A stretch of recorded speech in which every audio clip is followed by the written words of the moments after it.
আসসালামু আলাইকুম রাহমাতুল্লাহ। বাবা তাইরি তোমার লাগে ওপেন চ্যালেঞ্জ বুঝছো নি? আমার যে গুলগাঁও করছে সোনারগাঁ সদর ইউনিয়নের মধ্যে বুঝছো নি? গুলগাঁও 7 নম্বর ওয়ার্ড।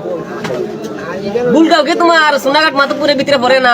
আইতো নি গো তাইরে আইতো রামু বাজারও তোমারে একটা দিনের লাগে দাওয়াত রইলো। আমার গুলগাঁও তুমি আইয়া ঘুরে যাই আর আশেকো সেন্টার তোমার বুট হলো 5 খান পড়বো সর্বোচ্চ।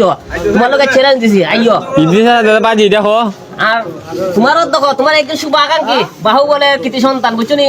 তাই কইছেন যে আশেকো সেন্টার তুমি বুট পাইবে 200, যদি 200 দেওয়া হয় তাহলে গুরু দেশিনি করমু মাসা বাজার। এর সাথে আমার বাজি দেখোস না খারে বেটা, আর তোমার আবার কিতা কটা বাজি আমার নাস্তা পুরা মুরকা হইতো একটা আস্তা পুরা মুরব যদি এখানের মধ্যে ফতলা বুট 200 যদি আশেকো সেন্টার 200 পায় এই আমার পুরা মুরকা পাইব। তাহলে তুমি ইয়ে যদি 200 যদি মোমবাতি বুট পায় তে আমি আরে পুরা মুর আস্তা একটা খাওয়াইতাম, আর নাইলে যদি 200 তে কম পায় তে আমি একটা আস্তা বুট খাইতাম। আচ্ছা ঠিক আছে, ওকে দেখা যাবে নির্বাচনের দিন রাত্রে 10টার পরে। বন্ধু তুই যে গুড়া যাব হরবে আমার খাওয়াইবি নি?